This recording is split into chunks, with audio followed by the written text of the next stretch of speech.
Howdy, howdy. Welcome on in to the pre-show. Before the free show, where we've had a lot of technology talk today.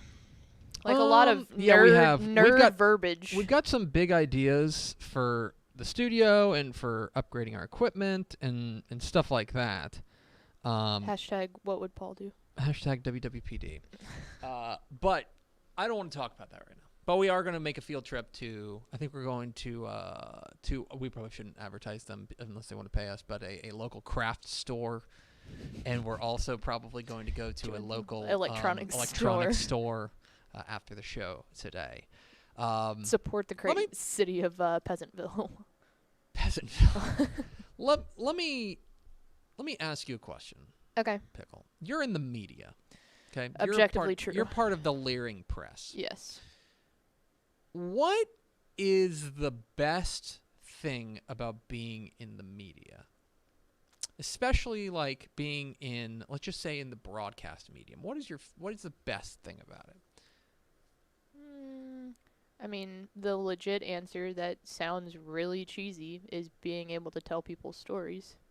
That is you're exactly right. That is cheesy. It is super cheesy, but mainly I guess in our media we don't have to try and tell the same Dallas Cowboys story that every reporter's trying to tell. We get to tell like little bitty towns. Let me tell you what I think an underrated thing that we don't talk about enough is. And I think the reason we don't talk about it enough is because it comes off as name dropping. It can come off as name dropping. Okay. But when you're in the media, you get to know all your media, fellow plebeians, right? all the other nerds around here, right? You get to know everybody. Plebeians is a great word, right? Just all the dorks. You get to know everybody. It's a big community and a small community at the same time. Yes, you know what I mean. And you get to know them and stuff like perfect example is like when you got Craig Way's number. Yes. Right? And I freaked out. It was like so cool. The first time that you were doing the show and we were having Craig on, you were like, hey, I need, I was like, hey, by the way, here's Craig's number. And you're like, yeah, it was awesome. Like, that's cool is that those people are your contemporaries. Yeah. Those people are your colleagues. Those people are people that you know and like you text with and stuff like that. I think the coolest thing, this is just me, I think the coolest thing is when like people I know and people we like and people we've had on the show and people we've talked to go off and like do like broadcast awesome events. Yeah. So a perfect example of this is I was at I don't know if you saw my tweet, but like I was sitting at my desk and I'm just watching Olympic replays and stuff like that. And the replay of the Mexico-Brazil men's semifinal soccer match started on like USA Network. And who's on the call but Mark Followall? Yeah. I'm like, he's calling Olympic soccer. That's so cool. Yep.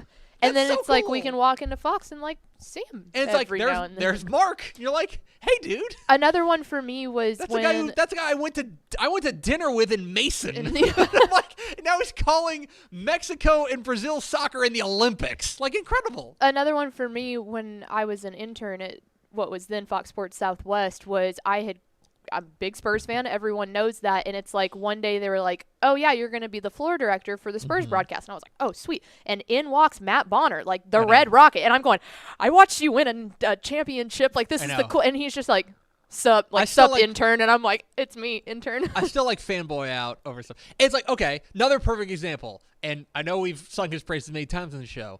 But Ted Emmerich. Yes. Ted Emmerich is like he'll be on like some college football game in the fall. And you're like, it's Ted. Yeah, like the A&M LSU 7 overtime game, like the historic call there. And it's Ted. He did it. Like, I don't know. That's so cool for me. Just because like, I don't know. And I don't want that to come across as name dropping. I'm just like, my friends are doing cool things. Yep. That's great. Have I told my Matt Bonner story on the air?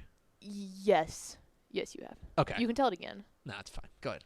Oh, I was going to say one other thing was is we get a lot of free food. We get underratedly a lot of free food. Like press boxes have free food. Or like when you go to media days, there's always a spread. Like we went to Lone Star Conference and they had a massive spread of Rudy's. Like we do get a lot of free food and it's always good. Yeah, it is. It's That's underrated on the media scale. It is underrated. Or like cookies in the press box. That's always a huge thing. I don't know. Like, I'm not saying I always try to be.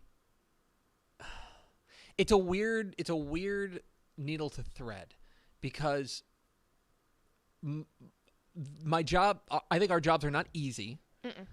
Our jobs can be very stressful. Our jobs have certain challenges that are like not your normal not 9 to fun, 5 that are not fun, and stuff like that. And I mean, I know how hard you work and all that fun stuff. But it was like perfect example. It's like another example. Sorry, it just dawned on me. But like when you were doing the Cotton Bowl, I'm like, Pickle's like the MC of the Cotton Bowl. It's so cool, you know. But and so it's one of those things that like I want to thread this needle here, where we do work very hard, and like I know everybody here at Dave Campbell's works very, very hard. But like I also want to make sure that like we recognize that like our job is like fun. Yeah. And like I know like I like the blessings that we have of like being able to do these things and have this kind of nonsense be our way of life is like is super cool. And I don't know, like it's also weird, never I don't stop learning. Yeah, for sure. So that's a huge thing. Like I've been watching like technology videos for the past like 36 hours, and I literally feel like I have learned just as much as I did in college. It's one of those things that like I don't want this to come off as like bragging or anything like that, because that's not what I'm getting at. It's just like we have such a unique job, and like I think one of the things we can do on the show is just like open that up to you guys and like tell you like be like that's why I think it's really important for us to just be really honest on the show. Like, you know, it's like that's one thing is like these are the things we're struggling with. These are the things that are cool about our job, and you get to go. Oh, this is another good one. You get to go into games for free. That is true. That's you know what? That's a big reason why I think people like a lot of people want to be like oh, we just want to go to sports for free. It's like I mean, there's a lot more than that. Trust me. You know, but it is cool. I mean, I attended 3 football games last year. Yeah. 3. Like, you know, so it's not like I'm not necessarily, you know, and they were the state championship games, and I was paid to be there, and that's cool, but it's like, I don't know. That for me, that's been such like a secondary thing. The other thing is, like, yes, we'll start the show here in just a moment, but like, yes, you're getting in for free. Pickle, perfect example. You're getting in for free, but, and that's not to say your job is not fun, but like, you're at work. When you're there, like you are working. I know how hard it is to get into those reports, how hard it is to keep track of things, and you're doing a million things at once to do it. And like I don't know, it's one of those things that's like it's a blessing and a curse. It's like on one hand, man, I got to go work on a Friday night, but on the other hand, I do get to make a living covering football. It's kind of cool. Yeah, there's the days that you feel really, really good about it, and there's the days where it's like, man, I would love to sit here and watch this as a fan, but it's worth it in the end. Okay, that's enough of that. Hit the theme expo.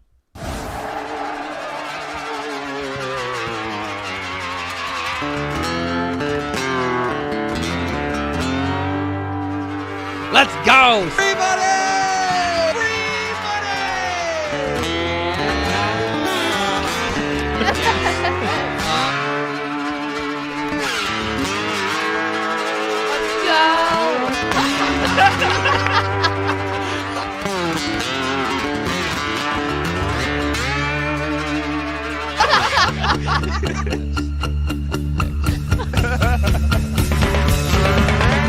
How to sing blue thing. The shot glass in your hand. Yes. From the Dave Campbell's Texas Football Mothership. It's Texas Football Today, a show on the internet. My name's Greg Tepper. I'm the managing editor of Dave Campbell's Texas Football, a magazine. TexasFootball.com, corresponding website. Thank you for spending part of your day with us, whether you're watching us live at TexasFootball.com, Facebook, YouTube, or Twitch, or you're listening to us on the podcast, which you can subscribe to on the podcast vendor of your choice. Either way, thank you for doing your part to support your local mediocre internet show. I am sitting over there at the helm today, making us sound good. She's the Duchess of the Dorks. She's Ashley Pickle. Howdy, friends. Hi. Welcome in. I was looking this up for no reason. Today's 12/14, right? Episode 12/14? Yes. Okay. For no reason. So your first show as our full-time producer was episode 815? Is that right? 816. Sounds about right. So this is Your 398th show as our producer. Oh shoot, we're I mean, two now away from 400. Yeah, now it hasn't been you. Mallory's filled in, and I filled in and done stuff. Right. But so it's not exactly 300, but we're not exactly 300, but close. Anyway, That's crazy. today is Tuesday, August 3rd, 2021. 114 days till Thanksgiving. Happy birthday to former Texas A&M coach Kevin Sumlin. Episode 1240. Sorry, I'll say that off the air. Episode 1242. Don't get in trouble. Yeah, I don't know. On today's show, friends, we are going to talk about if you listen to the show Thursday, we're just going to kind of run it back Because there's still news. and give you updates on what's going on with Texas and Oklahoma to the Big 12. Give you updates on what's going on with Quinn Ewers, and then back half the show we will talk. And by the way, on the Quinn Ewers thing, get ready for a rant. Because I've got a rant. And then back half the show. I hope my lower third matches your rant, because I think it does. I haven't told you what's on the lower third. Matt Stepp talked with Santa Marcos coach John Walsh, and we will hear from the head rattler coming up here at the back half of the program. Do we have first four through the door? I realized we didn't do that yesterday. Ooh, I didn't realize that. We Mea do. culpa. Andrew Christensen, Rob Hadaway, Aaron Arbuckle, and Tony Blaylock, who said, Happy National Watermelon Day. That's been a huge thing in the comments today. Are you a fan of watermelon? Welcome in, fellas, but are you a fan of watermelon? Yeah. I like watermelon. I'm not crazy about it. Okay. Is it like solely like a summer Mm-hmm. pool thing? Okay, that's I fair. don't seek it out. I seek it out in very specific circumstances. But in those circumstances, it hits. Yeah, it always slaps when you want it. Welcome in, friends. Okay, let's talk a little bit. Let's start with the Big 12. Okay, we'll start with the Big 12 and Big 12, SEC, things like that, and what's going on there. If you've missed it, hello. It's been quick. But Texas and Oklahoma have officially been accepted as members of the SEC starting in the 2025 season. Starting in the 2025 season. That's the latest. That means that it's official. We all knew it was heading. That way. It is now official. They will join the conference in 2025. Now. That is the fact. Let me now speculate. I want to make sure I'm drawing a firm divider. We're stopping, cutting, and then restarting here. The fact is that Texas and Oklahoma will be members of the SEC starting in 2025. Yes. Speculation. There ain't no way they're waiting until 2025. I agree with that. They are 100% destined for some sort of buyout, some sort of settlement, some sort of way that the Big 12 or whatever's left of the Big 12 can be made whole, and Texas and Oklahoma can leave early without having to pay the full penalty. Okay? There's going to be a settlement. Do I think they're going to start playing in 2022? Maybe. Yeah, I think we can guarantee for a fact it's not happening this It's not, year. no, yeah, There's let me no be way clear. it's happening this year, so don't Zero- freak out about that. 0% chance in 2021. Yes. Some chance it's 2022. And I think a big thing I on would that say, go ahead. is that it depends on what the other schools start doing at this point. I feel like the 2022 thing is if the conference just dissipates. Or they find their own thing and whatever the Big 12, whatever's left of the Big 12. Somebody, I think Shahan said they call it the Hateful Eight, which is very good. The rest of the Big 12, if they land somewhere that they feel like they are comfortable settling with Texas and Oklahoma and not making them play out the string. But, like, they don't want to play with Texas and Oklahoma. They're mad at them. They don't want to play them. Yeah. And so they're basically saying you single-handedly blew up our conference. Right, exactly right. And so that's I am of the belief that they will join the conference before 2025. If I were right now, it's 12:09 p.m. on August 3rd, 2021. My guess is that they play their first game as a conference member in the 2023 season. They split the difference. They find some sort of way to make that happen, and that 2023 is when they start playing. Now, it could happen in 2022. It could happen in 2024. I don't think it's going to happen in 2025. I think that is – I don't think anybody wants to wait that long. So, there's that. There was a very interesting / dumb thing that happened in Austin last night. Did you hear about this? Did you read about this? Did you hear about this, Kev? The 6-hour There was a Texas Senate subcommittee. Texas State Senate had a hearing had a marathon. Had a marathon hearing, about 6 hours, wherein they invited a number of key people in to talk about this, including Bob Bowlesby, the commissioner of the Big 12, and Texas President Jay Hartzell. Is that right, Jay Hartzell? Yes. Okay. I want to issue a positioning statement. I don't ever want to hear politicians talking about college football. Yeah. I don't care if you're a Democrat. I don't care if you're a Republican. I don't care if you pray to the flying spaghetti monster. I don't care. I don't care. I don't want politicians dealing with college football, plain and simple. Okay? I don't. It makes my brain hurt. And yesterday made my brain hurt. Okay? I don't want politicians. That's a hard and fast rule. Okay? Hard and fast. With that said, there were a couple of, I think, notable things that came out of the came out of there yesterday. I'm still going to consider it the marathon. For sure. Mac Rhodes, who's the athletic director at Baylor, he said in this Senate subcommittee, said that Baylor operates at 48% of what Texas does in terms of athletic budget. I don't think that's necessarily a surprise. Jay Hartzell said something along the lines of like $225 million is about their budget, 220 and 225 million. And is that was Texas's budget? Texas's correct? budget. Yes. And so if you're talking about Baylor, that would put them in the 100 to 110 million. That makes sense. Texas is one of the richest athletic programs in the nation. That makes a lot of sense. They are not short on donors. Texas President Jay Hartzell said he was first contact. They reached out to the SEC this spring. I don't know if I buy that, but that's fine. I have a hard time believing they were able to put all this together this quickly, this seamlessly in that short amount of time. I also think it was particularly interesting that Bob Bowlesby said something along the lines of that right now. Okay, so Big 12 commissioner. This is from Sam Kahn, our friend Sam Kahn. Big 12 commissioner who watched all 6 hours. He did. God bless him.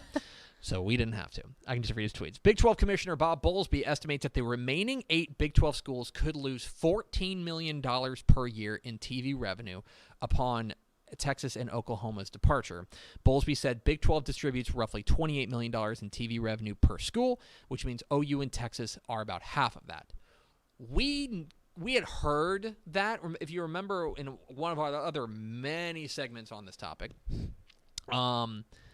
we had heard that there were TV executives who were saying that Texas and Oklahoma represented somewhere between half and 75% of the value in the Big 12. Yeah, most reports were coming out around 75%, like on the higher end of that. So it says could lose $14 million. To put this in perspective, okay, the American, Houston, SMU, those teams, they make about $7 million, okay? And so if those 8 teams get $14 million in TV revenue, that's still twice what the American would be. Now, I don't know where that would settle if, like, the American and the Pac and Big 12 were to merge of some kind, but those are the facts on the ground. Texas and Oklahoma were certainly kind of the cash cows there as far as as far as TV revenue is concerned. So this could be a big hit for these programs, but we didn't necessarily, think that that's not necessarily breaking news. We kind of known that. The other thing that I think is particularly interesting here is, like, and this just turned into a bit of, like, when Jay Hartzell got up there, it kind of turned into a bit of a roast. Like, it just kind of got an opportunity for state senators to get some shots off. I was going to say they were not holding back by any stretch of the mean. No, they weren't, and they were taking some shots at Texas. And if you are just want to sit back and enjoy the show and you enjoy people sniping at people, this was most certainly for you. Nothing got accomplished from there. And and by the way, how's our power grid doing? But that is that happened. The 6-hour marathon session. The Texas Senate got to say they did their job. Whatever. As I've said, I don't want politicians dealing with college football in any way, shape, or form. Right? No, there's enough politics in football alone. You don't need additional actual politicians in it. Right. And so that's where we're at as far as that's concerned. Now, there are some new reports now that there was a report today, I wish I saw it, that Bob Bowlesby is talking with members of the Pac-12 today. Yes. To talk about some sort of merger. some sort of scheduled meeting, some sort of way for these two conferences to collaborate and make in more some sort divisional type in some sort of moves. meaningful way. We'll find out where that goes. I think that's a super smart move. I think that at the very least, feel each other out, figure out exactly where you're at, and whether or not you're willing to partner and want to partner. I think that's the first smart move Bubbles we've had in a while. But yeah, that's where I think that they're at. I haven't necessarily changed my tune on this. I think that the most important thing, I think the best thing, I don't know. I think the best that would be option number one, in my opinion, would be to find some sort of partnership with another Power 5 conference like the Pac-12. Or else I think it just dissipates and there's option number two is probably to bring in some American Athletic Conference teams. Exactly right. Yeah, as far as from highest revenue for every team involved to lowest revenue for every team involved. We're talking Texas Tech, TCU and Baylor. Doing some sort of partnership with the Pac-12 would be number one. I also think that's the least likely. Number two would be kind of in the middle, I think, would be to add teams like Houston, like SMU, like Memphis, like Tulane, Tulsa, things like that. That would be kind of the middle ground. I think that is probably semi-likely, but also would take a hit as far as revenue is concerned. Right. But then you go from being the big fish in the small pond, which is nice. If they scatter, then it's every person for themselves. I do think that I don't know if they're going to all hold together. I don't know. But that would probably, as far as there would be some teams that would land on their feet. There would be other teams that land on their face. Who knows how those things, figure out. So I think it's smart for them to at least open a dialogue with the Pac-12 and see what's happening there. But a lot of moving parts, obviously, there in conference realignment season. So that's the latest. The Texas Senate Select Committee's hearing on future of college sports is what happened yesterday. So, sure, folks. Shrug. Just sure. Look, if I have to stick to sports, y'all have to stick to politics. That feels like There's the bomb. That feels like a fair trade, right? If I can't talk about politics, then y'all can't talk about sports. Deal. Okay, Pickle. That's one thing. Let's talk about another thing, and that is that yesterday,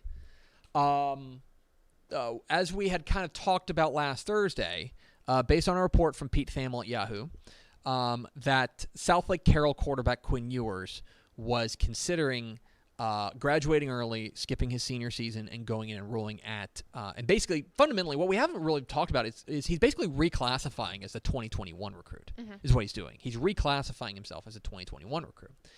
Well, that happened. That happened yesterday. The report, I believe, came out. The first I saw was from our buddy Justin Wells. Yes. Justin Wells, I believe, let me make sure I get him right. Justin Wells is still at... And just to clarify real inside fast, Texas. The reason that it came out yesterday was because spring practice or fall camp does start today. Correct. So we knew that we would hear something yesterday. Soon. Yeah. We would hear something soon.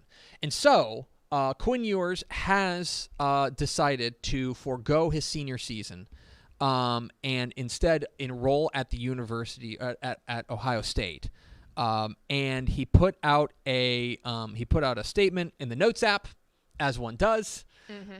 Surprised it wasn't signed at the bottom. I'll read part of it. Over the past few weeks following Texas's UIL informing me I would be prohibited from profiting off my name, image, and likeness, I've taken the time to think about what lies ahead for me, both in the short and long term. It's unfortunate that I found myself in this situation, as my preference would be to complete my senior season at Southlake Carroll along with my teammates and friends I've taken the field alongside the past 3 years. However, following conversations about with my family and those I know have my best interest in mind, I've decided it's time for me to enroll at Ohio State and begin my career as a Buckeye. This is not just a financial decision. This is about what's best for my football career. At 18 and with one final class about to be completed to earn my high school degree, I feel it is best. I feel it's time for me to get a jump on my college career that is available to me. I'm eager to start learning from Coach Day and the rest of the coaching staff. I understand many will have opinions on this matter. I feel like this is a right decision for me, my fellow Carroll Dragons, cheers to memories, etc., etc. And so that happened. Riley Dodge pretty quickly came out afterwards and said with his own notes with his own thing. basically kind of saying the same thing, saying we'll miss Quinn. He's an incredible young man. Dragon Nation's very proud of him. We respectfully ask that everyone allows our program to continue to concentrate on the 2021 football season for the Dragon athletes, etc. Both very well-honed statements, both from Quinn Ewers and from Southlake Carroll, or from Riley Dodge. And so Quinn Ewers is leaving. Quinn Ewers will not be playing Texas high school football in 2021. He will be playing college football, or at least be on a college football roster in 2021. He's reclassified. Inevitably, this led to the takes. The takes were firing yesterday about how this is going to become the new norm. This is going to be the death of Texas high school football. This is a huge blow to Texas high school football. What does the future hold for Texas high school football? And all I kept thinking about was Dallas Jesuit. Mm-hmm. And maybe that feels like a non sequitur to you guys, but follow me on this. In my time covering Texas high school football, which is not that long, the death of Texas high school football has been portended more times than the actual apocalypse. Okay? You know how cults come out and they say, "Hey, guess what? It's going to be August 14th, 2021. That's when the world ends." And then like August 15th arrives, and everyone's like, I meant July 1st, 2022. And they keep kicking it down the road. That's the same thing that happens with people in the Texas high school football world. Or at least I think, in my opinion, when outsiders start paying attention to Texas high school football in any sort of real and meaningful way, then it's like, that's the end. Texas high school football's dead. Might as well just pack up shop. So the reason I thought about Dallas Jesuit is I want you to go back to 2000. In 2000, the UIL allowed two private schools, Dallas Jesuit and Houston Strake Jesuit, to become the first two private school programs to join the UIL. And there was wailing and gnashing of teeth and wringing of hands and furrowed brows. And everyone is absolutely sure that, oh my gosh, we've opened the door. And suddenly, Texas high school football is doomed. Pickle, how many state championships does Dallas Jesuit have in football? I can't think of one. Okay. What about Houston Strake Jesuit? Well, no, none there either. And to be clear, good programs. Very Good programs. Like both those coaches, Good. like both those programs, doing great. Did the apocalypse happen? No, I don't remember that happening. Go back to 1986. 1986, when no pass, no play became the rule, there was this wailing and gnashing of teeth and, oh my gosh, no pass, no play is going to kill Texas high school football. Mm-hmm. It's even in our magazine. There's a whole thing in one of I was trying to find it yesterday, in one of our magazines where we got quotes from coaches who were saying the sky is falling. Big We Chicken are Little doomed. energy. We are doomed. That was 35 years ago. And Texas high school ball has never been stronger. Okay? What about when IMG Academy opened? Remember that freak out? Mm-hmm. IMG Academy opened, and everyone goes, oh my God, they're going to take the best players in Texas. We're doomed. And then let's just chime in that we just got IMG Academy's coach to come coach a school in Austin this year because he wanted to leave that to be able to go We're doomed. coach in Texas high school football. We're doomed. I remember earlier, I'm old enough to remember when Jadon Blue said he was going to opt out for the 2021 season. Darn, you're showing your age. And the wailing and gnashing of teeth. Oh my God. Is this going to become the norm? No. Guys, Quinn Ewers graduating early and going to Ohio State is not going to set a precedent that suddenly thousands of players are going to not play their senior season. Mm-hmm. Will there be a couple each year? Yeah, maybe. Maybe 3 or 4. But there are a certain set of circumstances that set up Quinn Ewers to make this decision. Yeah, $1 million. A very, very, very specific set of circumstances. So, guys, the next time we have something come along and you think Is this the end of Texas high school football as we know it? Let me just tell you, the answer is no. Mm-hmm. Always and forever. The answer is no. It's not going to destroy Texas high school football. So we can all just chill out. Good for Quinn Ewers. Mm-hmm. I'm happy for him. I wish him the best. But this is not going to be portending hundreds and hundreds of players in some sort of mass exodus, forever changing the landscape of Texas high school football. I swear, when it comes to Texas high school football, there's so many Chicken Littles. That's the biggest thing, and I think a prime example, it's on the cover of our magazine. There's over 14,000 schools that we preview. 1,400. 1,400, sorry. 14,000 would be too much. I would not do this job if there were 14,000. 1,400. But it's like there are so many good players, and I think the prime example of this is think back to last year, Jonathan Brooks. He was a 3A player from down in Hallettsville, Texas, that you probably hadn't heard of before last year. He leads a team all the way to the state championship. He goes to UT. He was our Mr. Texas Football Player of the Year, who we said was the best player in Texas high school football in regards to his circumstance. And yet, there's no way in the world he would have gotten $1 million worth of NIL stuff to leave and not play his senior year. Like, it's just not. It will happen to one or two, but it can't happen to everyone.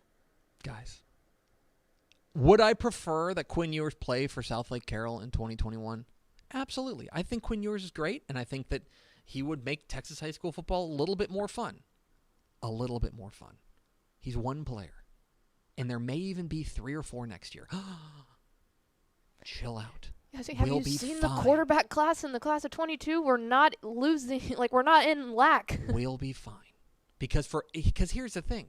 For every quarterback, every blue chip quarterback who has $1 million NIL offer on the table, let's say those circumstances are fulfilled, he still has to be in a position that he can graduate early, which is not every player is. No. He still has to want to leave. And furthermore, Ohio State may be the starter by October 1st. I was fixing Like, to say. they don't love C.J. Stroud. He's in a very specific set of circumstances. Yeah, ultimately, there's probably a lot of colleges that would say to any other kid, if the circumstances were different, hey, man, we don't want you to come up right now. And Yes. that plays a big factor. I just don't think that this is worth freaking out about. Good for Quinn Ewers. That is the official stance of Dave Campbell's Texas football. Good for Quinn Ewers. South Lake Carroll will be fine. And Texas high school football is not going to crater. We're Texas Football Today. We're here every weekday at noon on TexasFootball.com, talking football in the Lone Star State. You can follow us on Twitter at DCTF, like us on Facebook, Facebook.com/Dave Campbell's. Follow us on Instagram, Instagram.com/Dave Campbell's, and of course, see us at TexasFootball.com. TexasFootball.com is where you can find complete coverage of high school football, college football, and recruiting all across the Lone Star State. Hope you'll consider becoming a Dave Campbell's Texas Football Insider at TexasFootball.com/subscribe. We'll send you this magazine. It's the comprehensive preview of the 2021 football season in the state of Texas, and I guess around the nation. Like, we have like a Big Ten preview. If you want to read that. We had a WAC preview. We got a WAC preview. Did you write the WAC? No. Shahan did, I think. Oh. Or did Corey? Let's find out who wrote the WAC preview. Anyway, I read it. It was 400 good. pages in this bad boy. You can make sure you pick up a copy of the 2021 summer edition of Dave Campbell's Texas Football going to TexasFootball.com/subscribe. Shahan J. Roger wrote our WAC preview on page 148, and it's wonderful. I know that guy. TexasFootball.com/subscribe. Pickle, while we were in San Antonio last week, 3 weeks ago, God almighty, what a year this week has been. Yeah. We caught up with a number of coaches. One of them, the head coach of those San Marcos Rattlers, Coach John Walsh. Here's Matt Stepp's conversation with John Walsh of San Marcos here on Texas Football Today. Matt Stepp with Dave Campbell's Texas Football back here at the Texas High School Coaches Association and Convention. We are here with the head coach of the San Marcos Rattlers, the man who has coined the term Rattler Up, Coach John Walsh. Coach, I appreciate you taking a few minutes to chat with us today. Absolutely. Had to come by this stand over here. Palatial booth, right? Our operations team's done a great job setting this thing up. We try to make this place the place that coaches want to hang out. It's impressive. That's why I made it. There you go. Now I know you've been hanging out in the job room, right? You've been looking for some coaches. I know the job room is tough.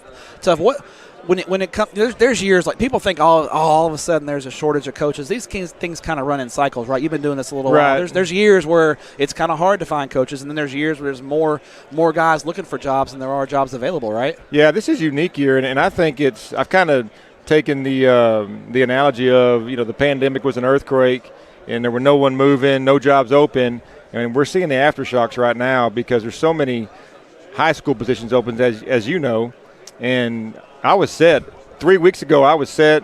Staff was good, middle school up, and then high schools are panicking and they're starting to pluck our middle school coaches. So I lost 3 middle school coaches last week, and they were great opportunities for them. We could have held them on their contracts, but they're good opportunities, and we don't ever want to hold them back. So we let them go, and now we're scrambling just like several other ISDs are. Last year, your first year on the job, you get to San Marcos, and it's crazy. You're dealing with there's a lot going on in addition to just being a first-year head coach at a new school. Right. How much further along this offseason are you guys heading into fall practice than you were last year? Yeah, incredibly. We are what I will say, the easy part at San Marcos was they were so hungry. The admin was hungry, the city was hungry, the players were hungry. Luckily, we came in. I got to bring a lot of coaches from Geyer, so we came in with the pedigree and a resume that they bought in immediately. So that part was easy.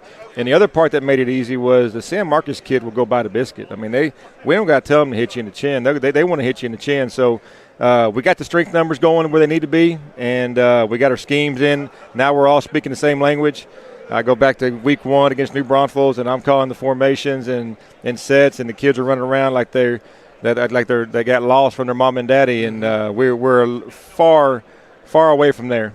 When you guys do spring ball this year? Yes, we did. Spring ball. Yeah. So, Yeah. The UIL a few years ago made that change where schools that did spring ball still could start on the first Monday of August with just the freshmen only. How big is that to be able to work with just the freshmen for a week and have all your coaching staff there to work just with the freshmen to get those guys implemented into your program? All right, so Matt, I'm a unique person, so I'm going to answer this probably the most unique way. We don't utilize that week. Okay. And the reason I didn't at Geyer, and I'm not going to here, because as a player, first of all, we have no freshman staff. Okay. The way we're structured at San Marcos and at Geyer is, all our coaches coach freshmen, all our coaches we're in both athletic periods. So we always coach our freshmen. Okay. But as a player, I remember I hated playing football, practicing football, and there wasn't a game that week. So to do it for 3 straight weeks, I just think you're just going to run kids down early and make it not fun early. So I'm that guy that does not utilize that week. We start all at the same time. Okay.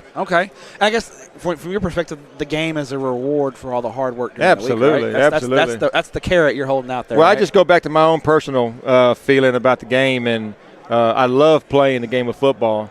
I'm not sure I loved practicing the game of football, and I'm just being dead honest. Hey, no, you've always been known as a player's coach, so that's one of those things where. Right. Now you are your background before you were at Geyer. You coached around the state. You are by trade a big country guy from Merkel, so you know all about Allsup's burritos. I know. Is there an Allsup's within driving distance of you? And if there was, how many times a week would you go to Allsup's? Man, I'm glad there isn't one. And if there is, I don't want to look at. I don't want the pin sent to me on a text message. The last time I did that, I can tell you the exact last time I ate an Allsup's burrito. Kobe Freeman and Courtney Freeman and myself and my wife were driving to watch JW play at Texas Tech. Okay. His senior year. Okay. And on the way home, we decided to venture off into Allsup's, and it's they're good. You just don't feel good the next day. It's funny how those kind of foods, when you're young, it doesn't bother you, right? When you're young, you're invincible, and you get stuff you can eat whatever the hell you want. When I was coaching at Brownwood, every lunch was a Dr. Pepper, 2 Allsup's burrito, 4 sauces, and a Reese's cup. That was every day. That was every day. You're saying you can't do that now, right? No. I cannot do that. I can't do it. Looking at your ball club in 2021. I personally, I know we have you rated in the magazine differently, but I personally feel like you guys are right there on the cusp of knocking the door down and being a team that's going to start to compete. Obviously, we all know Lake Travis and Westlake are elite programs, and they're the teams to beat for sure. But I feel like you guys are knocking on the door to get into that playoff mix and be a team that can challenge, for a playoff spot. I know you guys feel the same way, and because of what you have coming back. What's got to go right for the Rattlers in 2021 to make me look like a smart guy? Yeah, the old coaching cliche. Our depth isn't great. If we flipped it. The attitude's there. We know we're going to win a lot of football games. Our quarterback's got to stay healthy. You've watched a lot of our football games, and our offense is based around a lot of running from the quarterback and throwing from the quarterback. So if Isaiah DeLeon can stay healthy, then you and I are both going to be look real smart. There you go. Now, coaching school, and we talked about the job board a little bit. How exciting is it for you and your staff to be back here at coaching school networking? Coach Nash, Coach Vallejo, some of your guys been walking around doing that, but it's just a lot of fun to be back. What does coaching school mean to you? Yeah, the network, is everything to our association, and the biggest thing that I missed last year was the network. At first, it was the network with our kids, just our own school system, but not have the network of the coaches. There's so many guys that we've competed against or coached with that have moved on that this is the one place you finally get to come back and tell some good old stories. And you mentioned Jake Escobar. We got to tell stories from high school the other day over here at a booth. So, yeah, just the network. I missed it. I think anybody that gets out of the profession, that's the first thing they do miss. Yeah, for sure. I've seen a couple of coaches that retired, and they look a little miserable around here because I think they want to be, you want to be in the mix. I mean, you guys are competitive. No and doubt. You guys compete hard on Friday nights against each other. But aside from that, you guys are great friends, and you guys get. There's no question. You share stories and you share ideas. Coaches are the biggest thieves in the world, right? Absolutely, I'm the biggest. All right, final question for you, Coach. Now you have you've done a great job in San Marcos, and you've ingrained yourself in the community. What makes San Marcos such a special place? And don't tell me floating the river, because I know you got the river there, and it's awesome. But that's every Friday. San Marcos seems like a really cool place. What makes the town and the community of San Marcos unique for someone who's never been there? Yeah, there's so many different aspects, but just from an athletic director standpoint, the one-horse town equals family, equals traditions, equals all that stuff a one-horse town does. I missed it. My time at Denton was special. It was a catapult for me. Lots of memories, but I go back to Brownwood, and there were things that we were able to do in Brownwood that we didn't get to do in Denton because of the one-horse town. So just to come back to the family atmosphere, I can walk in elementary school or any restaurant, and it's all Rattlers or Bobcats. Texas State's huge there, but everything's San Marcos, and I don't have to. You're not ever tripping over a wire. You're doing exactly what you're supposed to be doing. All right. What's your go-to restaurant in San Marcos? And I know the one you told me to go to. I've not been there yet, and I'll tell you why. And I've been there. Okay. You got to wait forever to get in there. Yeah. So Ishmael Johnson, our own Ishmael Johnson, who's a Texas State grad and worked in San Marcos, tells us Herbert's Taco Shop is the place to go. It is. It must be good because it's always got a line. You can't get in. I'm impatient. So what's your the go-to barbecue spot? They got lots of barbecue places. Black's Barbecue is good, but San Marcos Barbecue is number one. What's the Coach Walsh special? What are you getting when you go there? Ribs and turkey. Ribs and turkey. No doubt. No doubt. There you go. There you have it. There's the coach of the San Marcos Rattlers, Coach John Walsh. Coach, we appreciate your time. Give us a rattler up before you get out. Rattler up, baby. Let's go. Congratulations. All right. Hey, thanks for watching this clip here on YouTube. If you like this kind of stuff and you want more of it, there he is. We'll fade from one Greg to the There other. he is. Isn't there a Greg on The Bachelorette? Yes, and he We'll was talk about that. We'll talk about it in final thoughts. Thanks to John Walsh of San Marcos for talking with Matt Stepp there at THSCA Coaching School Convention a couple weeks ago. Excited to see what his Rattlers do. And now we go over to Ashley Pickle for America's second favorite segment, final thoughts, and some Greg slander. Yeah, hashtag all Gregs here. So Not all Gregs. All Gregs. Last night, if you missed a Tepper's tweet about it, my phone in like a crucial moment of The Bachelorette. Like, first off, last night's episode was insane, which you found out in your mentions afterwards, after like the entire Bally's crew came in swinging. I did not like being swarmed by the Bally Sports Southwest reporters. That was not fun. Well, that's what you get for interrupting a crucial moment. But the crucial moment was one of the final three guys' name is Greg, and I won't ruin it for people if you haven't watched it yet, but Greg was going a little bit nuts. Like, he needed to take a chill pill. And so Greg starts texting me, hey, Pickle, hey, Pickle, all to tell me that Luca was playing, which I don't care about. And so it was just a whole swarm of Gregs going crazy. 15, 8, and 11 in a win over Germany. 15, 8, and 11. So, yeah, hashtag all Gregs. But I'm glad that my girls at Bally Sports stood up and was like, hey, Gregs are crazy right now. Yeah, they are. But Luca put on a show. Yeah, anyway, also one more comment from the show that I thought was quite comical. Landon Sams said that if he had a whiskey brand, that Coach Walsh would be a great guy to narrate the commercial. He would be. He's got a good... He's got one of my favorite coaches' voices. Yeah. Ooh, that's a good question. Oh yeah, coaches. We need to ask Steph. I mean, the thing is, like, if you get David Gilpin, like, you know what you're getting. It's a lot of intensity. It's like it's just big and loud. It's like who's got like okay. Perfect example is like McConaughey, right? Mm-hmm. Like McConaughey's all over all this VO work right now. Like, which coach would be your McConaughey of like of a not? It's who's got the that southern, voice? Yeah, southern. it's got to be a little bit southern twang, but right? not overbearing. Yes, exactly. Yeah. Let us know in the comments who's got the best coach's voice. Like the perfect VO voice that like whenever we do like a montage, we need to call that coach and have him do our VO work. Yeah. Because it ain't me, because I sound like a dork. It's going to do it for us. Thanks for spending a little bit of your day with us. The interns left it over here. Follow us on Twitter at DCTF. Like us on Facebook, facebook.com/Dave Campbell's. Follow us on Instagram, instagram.com/Dave Campbell's. And, of course, see us at TexasFootball.com. Thanks again to... They said David Gilpin would be an energy drink brand. So good. Landon's on a heater. Sorry.